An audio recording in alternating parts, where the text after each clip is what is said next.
दोस्तों, कल से जितिया का व्रत शुरू होने वाला है। जितिया का व्रत बिहार और झारखंड में खास करके मनाया जाता है। यह जितिया का माला है, सोने और चांदी में भी पहना जाता है, धागे में भी इसको पहनती है माएँ। इसमें जिसमें गांठ लगाकर पहना जाता है, जिसके जितने बच्चे हैं उतने गांठ लगाकर इसको पहनते हैं, ऐसी मान्यता है।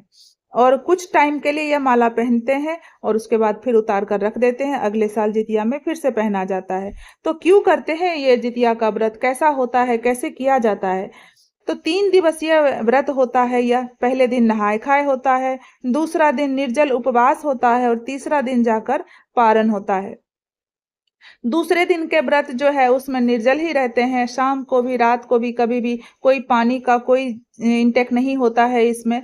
और जो है सनातन धर्म की बहुत ही लंबी कहानी है, और उन कहानियों में से जो कुछ मान्यताएं हैं उनको हम लोग अपने रिचुअल्स में फॉलो करते आए हैं, जो अपने बड़े बुजुर्गों से सुना हुआ है उस तरीके से हम लोग भी फॉलो करते हैं, और इस तरीके से जितिया का व्रत जो है हम लोग निभाते हैं। तो पहले दिन नहाय खाए वाले दिन बहुत ही कुछ खास विशेष भोजन बनता है जिनको खाना अनिवार्य है। पहले हम लोग नहा धोकर पूजा पाठ करते हैं और भगवान जी को खीर पूरी का भोग भी लगाते हैं, कोई कोई मलाई के साथ जो है पेड़ा का भोग लगाते हैं जित महान भगवान को। वहाँ पे फूल और जो है आपके फल ये सब ले सकते हैं। कोई सेकंड वाले दिन जो है, जो व्रत वाले दिन है, वहाँ पर अनाज का भोग नहीं लगता है, जैसे कि पूरी नहीं लगाते हैं, वहाँ पे फल और मिठाई का भोग लगाते हैं।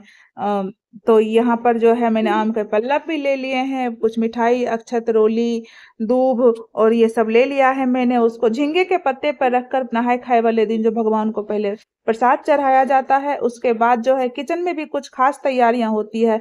उस दिन खाने में भी कुछ विशेष बनाया जाता है जिसको खाना अनिवार्य होता है। अगर आप खाओ तो मानते हैं कि शुभ रहता है सब चीज। तो यहाँ पर मैंने जो सब्जियां दिखाई है, झिंगली है, झींगा है, अरबी है, इन सबको बनाया जाता है। नोनी का साग इस दिन खास करके बनाया जाता है, और नोनी के साग को के साथ में हरी भरी सब्जियों के साथ में दाल, चावल, रोटी, चपाती आप सब कुछ ले सकते हैं। तो नहा धोकर जो है नहाय खाए किया जाता है। अगर आपको नोनी नहीं मिले तो आप ये वाला साग भी ले सकते हैं। तो अगर आप कहीं बाहर रहते हैं तो एडजस्ट थोड़ा बहुत करना पड़ता है। तो दोस्तों, जितिया के बारे में हम एक कहानी जो है, धार्मिक कहानी, धार्मिक ग्रंथ के अनुसार उसको शेयर करने जा रहे हैं।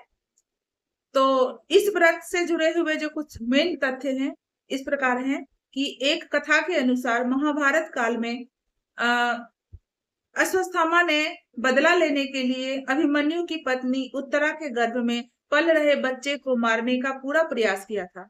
यहाँ तक कि अजन्मा बच्चा जिनका जन्म नहीं हुआ था उसका प्राण लेने के लिए ब्रह्मास्त्र तक चला दिया था।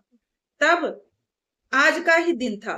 भगवान श्री कृष्ण ने पुनः बच्चे को जीवित किया, इसलिए इस व्रत का नाम जीवित पुत्रिका भी कहा जाता है।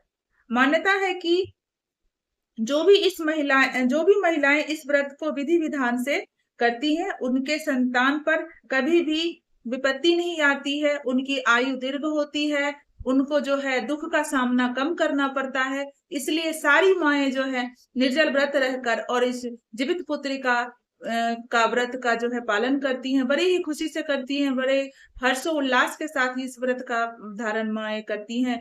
और उन्हें निर्जल व्रत रहने में कोई भी परेशानी भी नहीं आती है, क्योंकि उनका जो है धर्म और आस्था इस जल के प्यास से बहुत आगे तक है, बहुत ऊंचा लेवल का है।